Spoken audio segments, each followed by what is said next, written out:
Charles Leclerc a fait une confession qui a surpris non seulement Ferrari, mais aussi Lewis Hamilton. Dans une déclaration rare et sincère, juste avant de courir sur son propre territoire lors du mythique Grand Prix de Monaco, Leclerc a admis qu'il avait commencé à intégrer certains aspects du style de pilotage d'Hamilton après avoir étudié en profondeur les données du septuple champion du monde, désormais impliqué dans le partage d'informations au sein de l'écurie italienne. Pour les fans qui ont toujours vu Leclerc comme un pilote authentique avec une identité propre sur la piste, cette révélation dépasse la simple curiosité. Elle annonce un tournant significatif. Car si Leclerc adopte les techniques d'Hamilton en pleine période de turbulence chez Ferrari, cela pourrait profondément transformer la dynamique interne de l'équipe et potentiellement modifier l'issue de la saison 2025. Avant d'analyser ce que Charles apprend précisément du pilote britannique, comment cela peut affecter le week-end à Monaco et ce que cela révèle sur la situation actuelle de la Scuderia, pense à mettre un j'aime à cette vidéo. Abonne-toi à la chaîne si ce n'est pas encore fait et reste avec nous jusqu'au bout, car ce que tu vas découvrir va bien au-delà des données et des résultats. Il s'agit de transformation mentale, d'adaptabilité et d'un changement silencieux en train de s'opérer à Maranello. Ces derniers jours, Leclerc a expliqué que l'attention aux détails, la discipline et la manière dont Hamilton travaille avec les ingénieurs ont profondément modifié le fonctionnement interne chez Ferrari.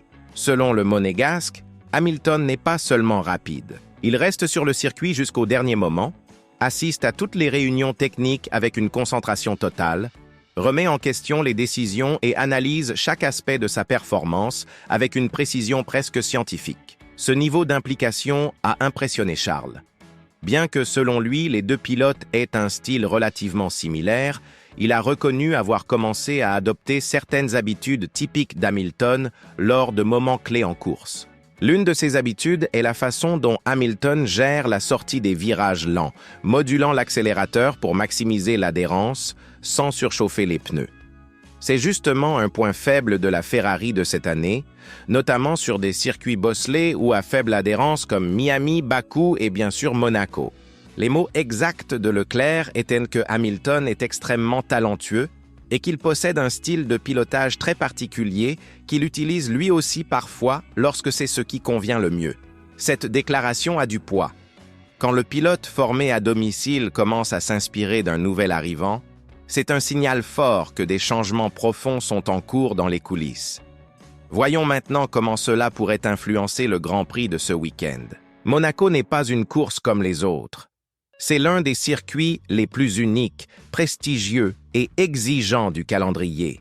Ici, la maîtrise du véhicule, la confiance du pilote et la précision sont plus importantes que la puissance brute ou la vitesse de pointe. C'est précisément pour cela que le style raffiné d'Hamilton et la décision de Leclerc d'en adopter certains aspects pourraient faire toute la différence. Hamilton est reconnu pour sa finesse sur les circuits urbains. De Singapour à Bakou en passant par Monaco, sa capacité à contrôler les glissements et à doser freinage et accélération sans déséquilibrer la voiture est légendaire. Leclerc, quant à lui, est beaucoup plus agressif.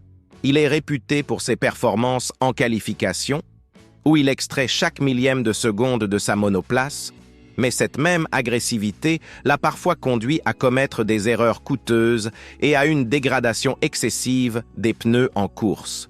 Avec les données d'Hamilton à sa disposition, Charles évolue. Il apprend à être précis plutôt qu'impulsif, à gérer l'énergie plutôt qu'à attaquer sans relâche. Et comme Ferrari a des difficultés aussi bien en qualification qu'en rythme de course, ce type d'apprentissage interne pourrait marquer un tournant stratégique. En parlant de stratégie, Ferrari a apporté des évolutions intéressantes à Monaco. Un des points les plus notables est le retour d'un aileron arrière utilisé lors du Grand Prix de Monaco de l'an passé, qui avait permis à Leclerc de décrocher la pole position et de remporter la course à domicile. Il s'agit d'un élément à fort appui aérodynamique conçu spécifiquement pour les virages serrés et à basse vitesse, offrant une stabilité précieuse dans des sections comme Mirabeau, l'Épingle ou la Rascasse.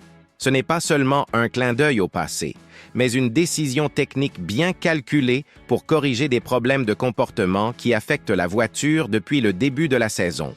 En complément, Les ingénieurs ont également ajusté la hauteur de caisse et la rigidité de la suspension. La SF25 est l'une des monoplaces les plus rigides du plateau cette saison, ce qui est bénéfique sur les circuits rapides, mais pénalisant sur les pistes plus techniques ou irrégulières. Ces modifications devraient aider la voiture à franchir les vibreurs plus efficacement et permettre aux pilotes d'accélérer davantage en sortie de virage sans perdre d'adhérence. Pour Hamilton, ces évolutions sont capitales. Il s'est plaint à plusieurs reprises d'instabilité au freinage et d'un manque d'adhérence en milieu de virage. Les améliorations, combinées à la nouvelle configuration aérodynamique, pourraient enfin lui apporter la confiance nécessaire pour viser une place dans le top 3 en qualification. Et à Monaco, comme chacun le sait, la position sur la grille est cruciale.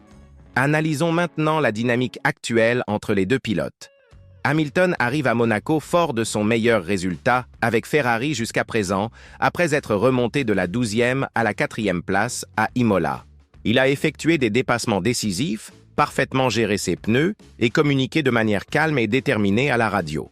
Après la course, son message était clair. Si nous nous qualifions mieux, nous gagnerons. Ce n'est pas de la frustration, c'est de la confiance. De son côté, Leclerc a quitté Imola visiblement contrarié.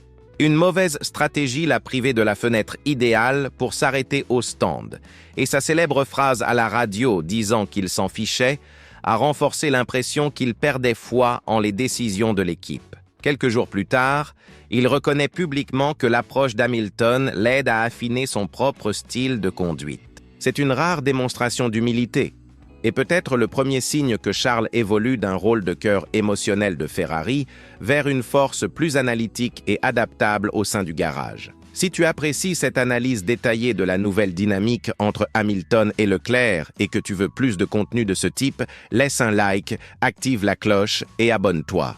Car ce qui va se passer ce week-end à Monaco pourrait bien être le point de bascule de la saison pour Ferrari. Alors, que risque-t-on ici? Tout. Ferrari ne parle plus de titre. McLaren a pris de l'avance. Red Bull reste dominante. Et même Mercedes, malgré ses propres soucis, n'est pas très loin. Si Ferrari veut sauver l'année 2025, cela doit commencer maintenant.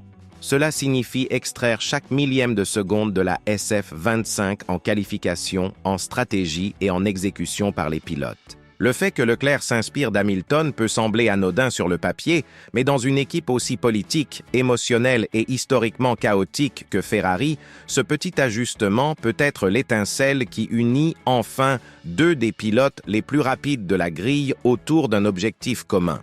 Gagner. Pas plus tard. Maintenant. Ce qui suit n'est pas seulement une histoire de technique empruntée à Hamilton. C'est une transformation plus profonde qui a lieu en ce moment même chez Ferrari. Pour la première fois depuis des années, les deux pilotes partagent ouvertement la même direction technique. Ils échangent leurs données, apprennent l'un de l'autre et développent une harmonie rarement vue à Maranello. Et c'est pourquoi cette révélation est importante.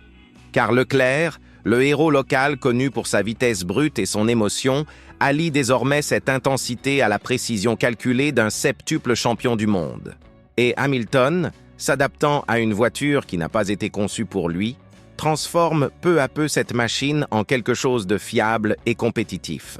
Les nouvelles mises à jour prévues pour Monaco, de l'aileron arrière à fort appui jusqu'au réglage de la suspension et à la géométrie du châssis, sont plus que de simples changements techniques. Ce sont des signaux. Des signes que Ferrari écoute enfin, que les ingénieurs répondent non seulement au chronomètre, mais aussi au ressenti, à l'instinct, aux besoins des pilotes. Et quand des pilotes de ce calibre se sentent écoutés, c'est là que la magie opère. Mais restons prudents. Une course, même à Monaco, ne réécrit pas toute une saison. Pourtant, les fondations sont en train d'être posées. Leclerc, autrefois attaché à son style, évolue. Hamilton, qui façonne désormais l'état d'esprit des ingénieurs autour de son retour d'expérience, gagne en influence. Et Ferrari, après tant d'erreurs passées, semble enfin cultiver l'harmonie interne nécessaire pour obtenir des résultats concrets. La séance de qualification sera décisive. Si Hamilton parvient à se qualifier aux avant-postes, le podium sera une réelle possibilité, pas seulement grâce aux améliorations, mais à la confiance qu'elles apportent. confiance dans la voiture, la stratégie et dans leur collaboration. Pour Leclerc, c'est la course de l'année. Une victoire ici, ou même une place en première ligne, pourrait relancer sa saison, restaurer la confiance avec l'équipe et rappeler à tous qu'il est toujours l'arme la plus affûtée de Ferrari lorsque tout s'aligne. Mais ce qui compte vraiment ici, ce qui pourrait tout changer, c'est que pour la première fois, les deux pilotes Ferrari ne sont pas divisés. Ils sont connectés, ils avancent dans la même direction, ils apprennent l'un de l'autre. Et si cela continue, si Monaco devient le début d'un tournant plutôt qu'une exception, alors ne sois pas surpris si cette révolution silencieuse au sein de Maranello devient l'étincelle qui rallume le cheval cabré. Dis-nous ce que tu en penses dans les commentaires. La révélation de Leclerc marque-t-elle un tournant? L'influence d'Hamilton se fait-elle enfin sentir là où ça compte? Ces évolutions donnent-elles à Ferrari une vraie chance de rédemption à Monaco? Si tu es resté jusqu'ici, un grand merci. N'oublie pas de liker, de t'abonner pour plus d'analyses approfondies de la Formule 1 et d'activer la cloche pour ne rien rater des rebondissements de cette incroyable saison 2025. Car que ce soit dans les données, le développement ou les styles de pilotage, quelque chose est en train de changer chez Ferrari. Et Monaco pourrait bien être le point de départ de cette transformation.